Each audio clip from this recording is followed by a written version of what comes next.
Somebody taught you that the best way to deal with pain was to isolate. So you adopted a method of ignoring stuff you couldn't fix. And I bet you've been doing it all of your life. Since you were a little girl, since you were a little boy, you have become a master at leaving. It's distressful, I leave. It's discombobulating, I leave. How are you going to win if you're not in the game? You don't have to have the answers. You don't have to have the solution.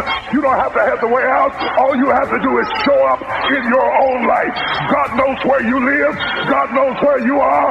God knows what you're going through. And when he comes walking in the door, make sure you are where you're supposed to be, even if you don't like it, even if it doesn't feel good, even if it makes you cry, even if it makes you hurt. Don't be a ghost in your own life. I'm wondering today who's watching, who's facing real disappointment, real pain, real discouragement, real confusion, real hurt, real wondering, when is my purpose going to pick up? When am I going to actually discover why on earth I'm here? Your values in life determine your stress, determine your success, and determine your salvation. Unclear values cause confusion. They cause confusion in your life. Conflicting values in your life cause tension. Unclear cause confusion. Conflicting values cause tension. False values create deception. And the wrong values create dysfunction. A bad attitude makes you unattractive. It overrides what's on the outside. It's important to look good, to develop your skills, to get an education, but it's even more important to keep a good attitude. Like attracts like. You have to understand, you are a magnet. Whatever you are, that's what you draw to you.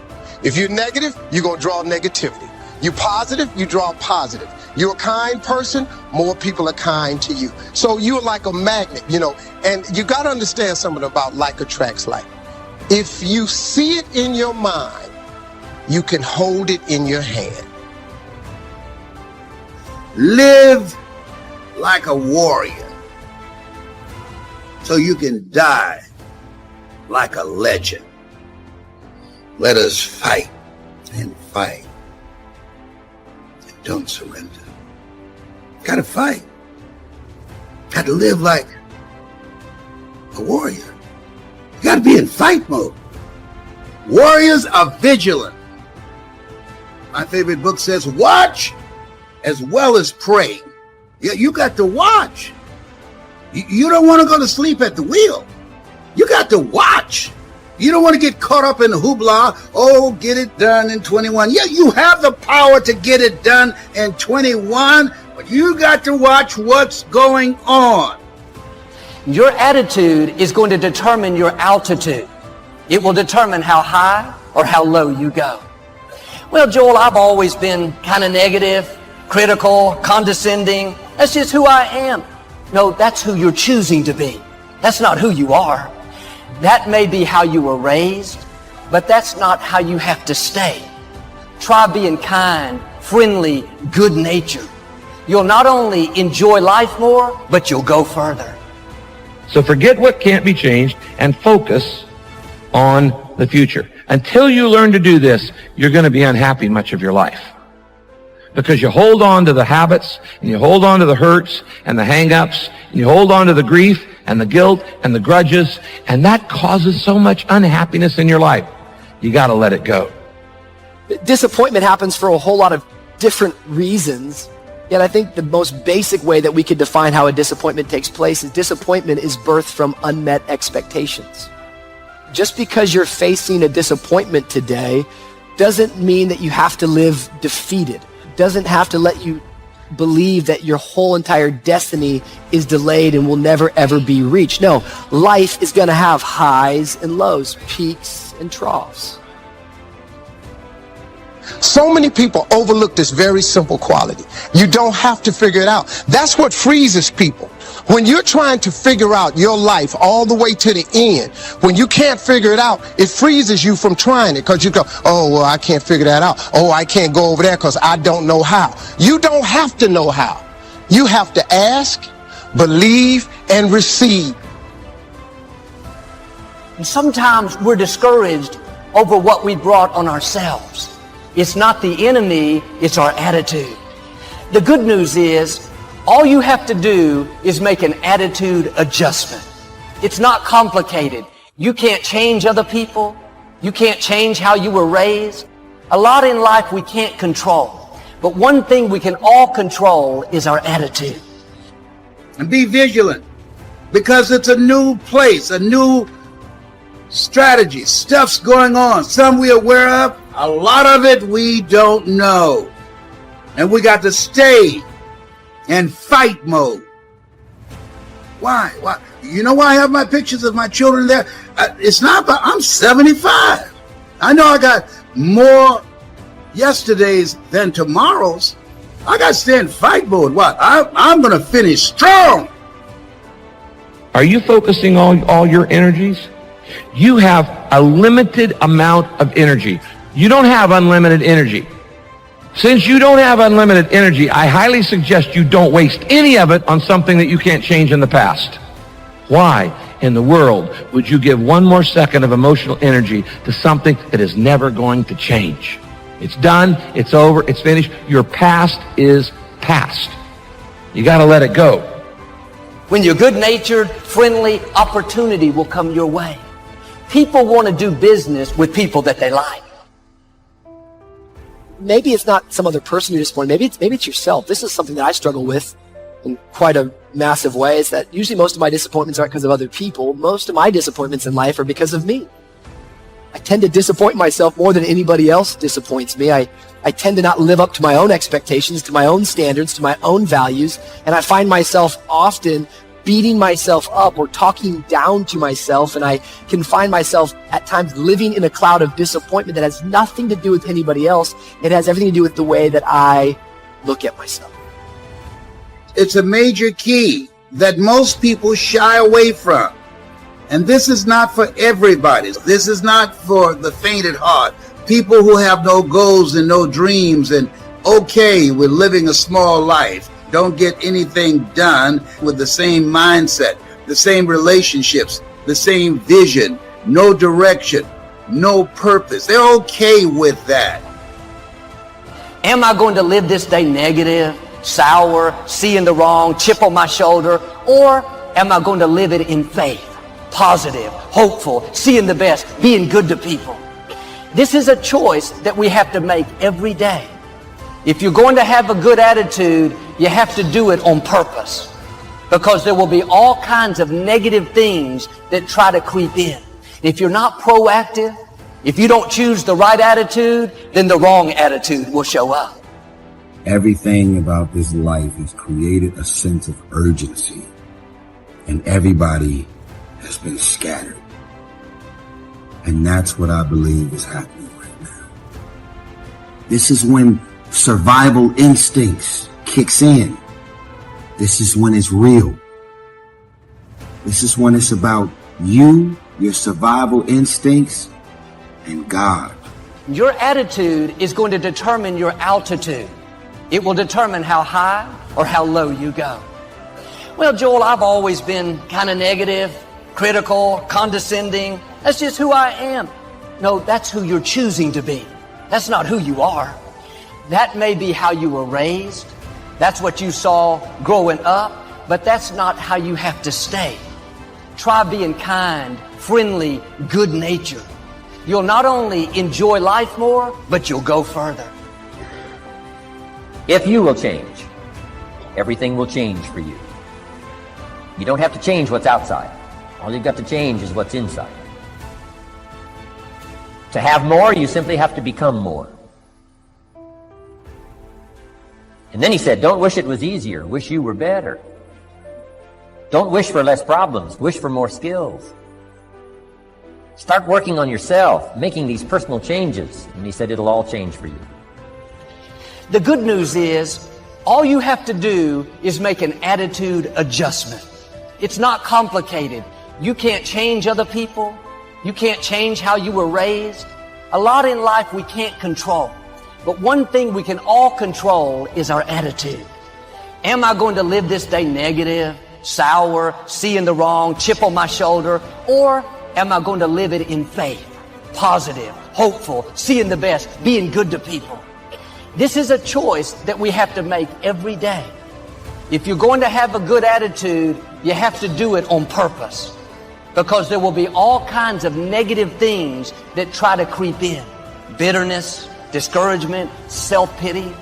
If you're not proactive, if you don't choose the right attitude, then the wrong attitude will show up. When a pilot makes a small tweak, the plane can be level, but when he tilts it just a little nose high,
in a half an hour, the plane will have climbed thousands of feet in the air. I wonder what would happen in your life if you would make a small tweak.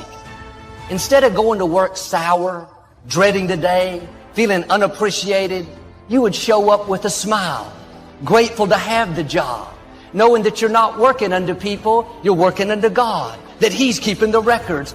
That's what allows God to change things.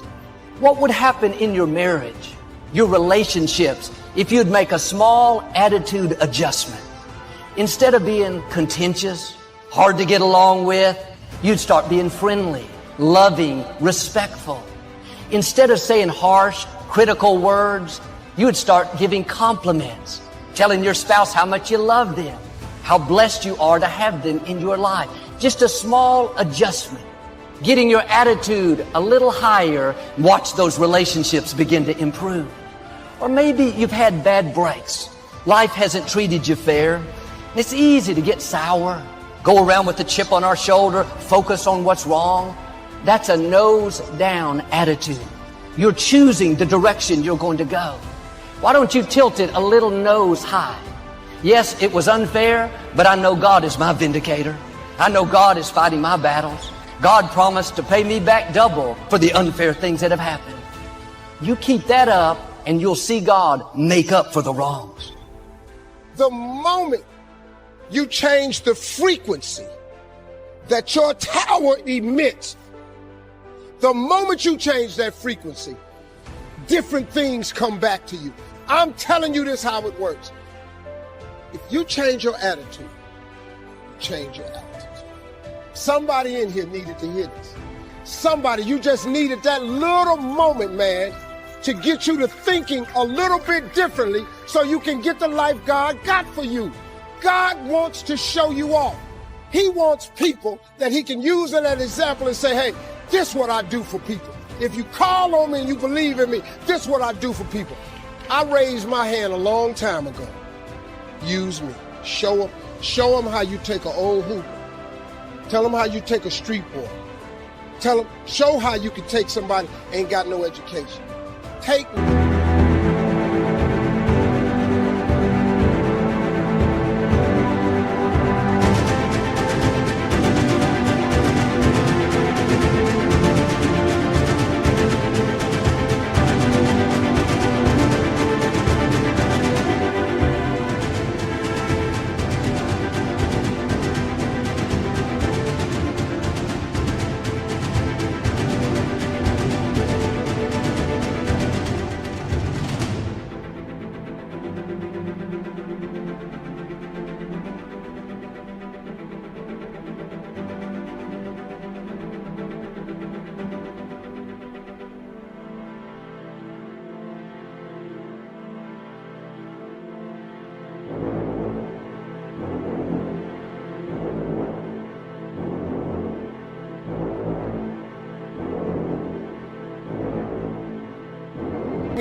Take somebody that don't even talk that good.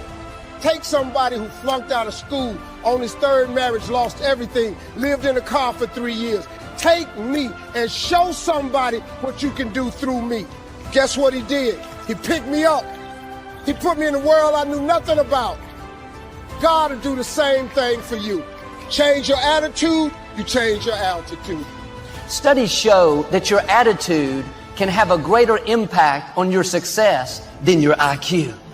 You can be extremely talented, have incredible potential, but if you don't have the right attitude, it will keep you from rising higher. And we spend all kinds of time and money making sure the outside looks good. Eating right, working out, wearing the latest fashions, and that's all fine, but too often we're not spending any time on the inside. Nice clothes won't cover up a bad attitude. A pretty face, perfect makeup won't hide being bitter on the inside. In high school, this new girl moved into town and she was very beautiful, very attractive. And I was shy, never had the nerve to talk to her. But our senior year, we had a class together. The seating was assigned. It just so happened I was sitting right next to her. I thought I had died and gone to heaven. And the first time I sat by her, I turned, just being friendly, and said hello, nothing more. She looked at me like I had just insulted her, like she was totally offended. She looked away and never said a word to me the whole semester. She was beautiful on the outside, but can I tell you, she was ugly on the inside. I never saw her the same way. A bad attitude makes you unattractive.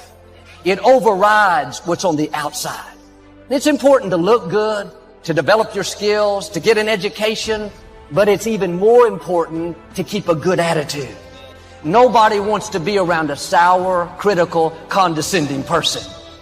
Colossians 3 in the Message translation says, dress in the wardrobe God picked out for you. Kindness, compassion, and humility. As parents, sometimes we pick out clothes for our children to wear. Our Heavenly Father has picked out something for us all to wear. Kindness, being good to people, being pleasant to be around. When you're kind, you draw people to you. When you're good-natured, friendly, opportunity will come your way. People want to do business with people that they like. When we're hiring someone, their resume tells us what they can do, what their skills are, but we always meet with them to see what their attitude is. Are they positive? Are they friendly, kind, considerate? We can find someone else with the same skills. The real question is, do they have the attitude that's going to take us higher? They may be gifted, but a negative attitude will pull the team down. Your attitude is going to determine your altitude. It will determine how high or how low you go.